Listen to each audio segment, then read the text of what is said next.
ওনারা মনে করেনি কি আমরা একটা এফআইআর লঞ্চ করব। মানে এটা কখনো ভাবা যায় না। আর এটার পিছনে যে আরজি করে আগের সুপার ছিল, ওনার পুরো হাত আছে এটাতে। ওই জন্যে চিফ জাস্টিস সাহেব বলেছেন কি কিছু না রেকর্ড করার জন্য, and to instil confidence in the doctor community with the parents as well as the general public in India. কেন এটা এখন প্যান ইন্ডিয়া অ্যাজিটেশন চলছে, ওই জন্যেই সিবিআইকে ইমিডিয়েটলি ট্রান্সফার করে দিয়েছে।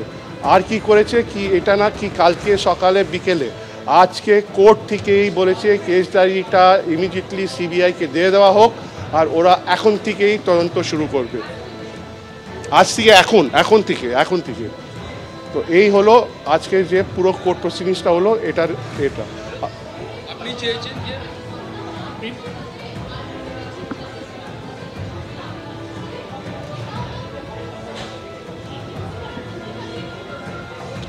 আমি কোর্টে বলেছিলাম এই প্রিন্সিপাল ব্যাপারে কি মানে অ্যাজ পার মানে নিউজ পেপার রিপোর্টস ওনার আগেন্সে অনেক গাফলতি কেসটা আগে এসছে, ইনক্লুডিং 2023-এ যেখানে মানিকতলা আরজি কর হসপিটালের যে ক্যাম্পাস আছে যেখানে আপনার হস্টেল, ওখানে ম্যাসিভ র্যাগিং হয়েছিল।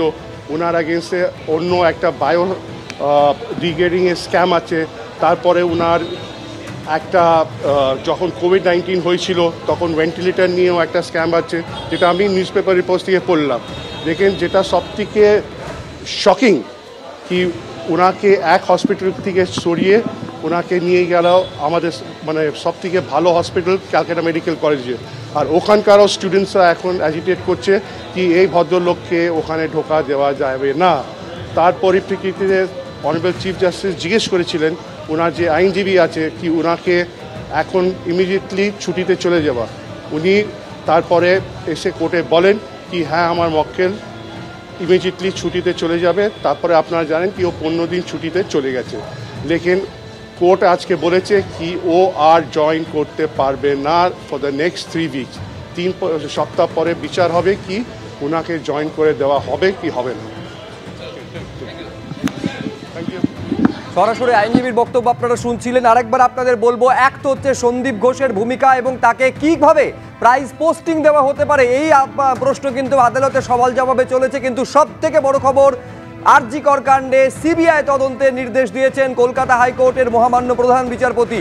আদালতের পর্যবেক্ষণে আরজি কর কাণ্ডে সিবিআই তদন্তের নির্দেশ।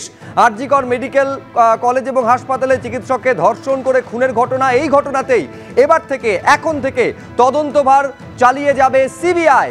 পুলিশ হাসপাতালের ভূমিকায় অসন্তোষ প্রকাশ করেছে কলকাতা হাইকোর্ট। সিবিআই তদন্তের নির্দেশ দেওয়া হয়েছে, সেই কারণে কলকাতা পুলিশের কেস ডায়েরিতে সন্তুষ্ট নয় কলকাতা হাইকোর্ট। সিবিআই নির্দেশ দিয়েছেন কলকাতা হাইকোর্টের মহামান্য প্রধান বিচারপতি।